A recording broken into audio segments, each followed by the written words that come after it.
پر سمجھے وہ اہل سنت کے منہج سے منحرف ہے۔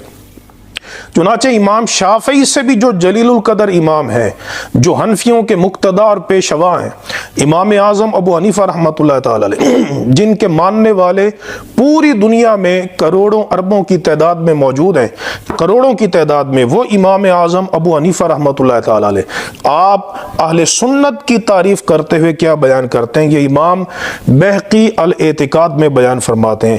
آپ سے پوچھا گیا، ابو اسما نے آپ سے سوال کیا کہ سألت ابا حنیفہ، میں نے امام اعظم ابو حنیفہ سے پوچھا، من اہل الجماعہ، کہ اہل سنت والجماعت کون ہے؟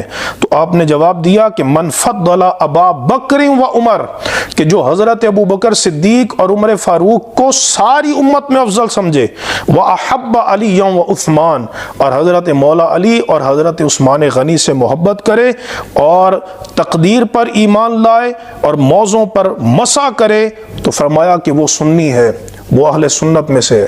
تو امام اعظم پہلی علامت سنی ہونے کی یہ بیان کر رہے ہیں کہ من فضل ابا بکر و عمر۔